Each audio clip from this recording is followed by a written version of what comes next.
ಅಲ್ಲ, ಈ ದಿನ ಅಕ್ಸಾ ಅಸೋಸಿಯೇಷನ್ ಒಂದು ಪ್ರತಿಭಟನೆ ಕರೆ ಕೊಟ್ಟು ಅನುಮತಿ ನಿರಾಕರಣೆ ಮಾಡಲಾಗುತ್ತೆ. ಅಷ್ಟಾಗಿ ಕೂಡ ನಾವು ಮಾಡ್ತೀವಿ ಅಂತ ಒಂದು ಹಿನ್ನೆಲೆಯಲ್ಲಿ ಸುಮಾರು ಅಧಿಕಾರಿ ಸಿಬ್ಬಂದಿಗಳನ್ನು ಸೇರಿ ಒಂದು 600 ಮಾಡಿದ್ವಿ.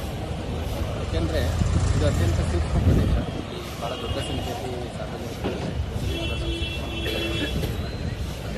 ಮಾಡಬಾರ್ದು, ಪ್ರತಿಭಟನೆ ಮಾಡಬಾರ್ದು.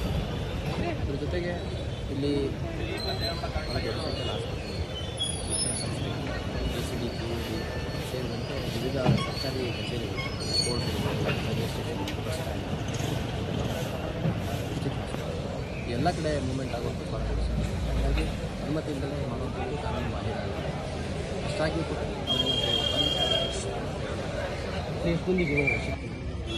ವಶಕ್ಕೆ ಈಗಾಗಲೇ ನನ್ನ ಮಾಹಿತಿ ಪ್ರಕಾರ ಅಕ್ಸಾ ಸಂಘಟನೆಯವರ ಪ್ರಕರಣವನ್ನು ನಾವು ವಾಚ್ ಮಾಡ್ತಾ ಇದ್ದೀವಿ. ನನಗೆ ಮಾಹಿತಿ ಇರೋಂಗೆ ಇನ್ನು ಮುಂದುವರೆದು ಅಕ್ಸಾ ಸಂಘಟನೆಯವರು ಹಿಂದೆ ಯಾವತ್ತೂ ಅನುಮತಿ ಇದನ್ನು ಮಾಡಿಲ್ಲ. ಅನುಮತಿ ತಗೊಂಡಾಗ ಸ್ವಲ್ಪ ಅಲ್ಲಿ ವೇರಿಯೇಷನ್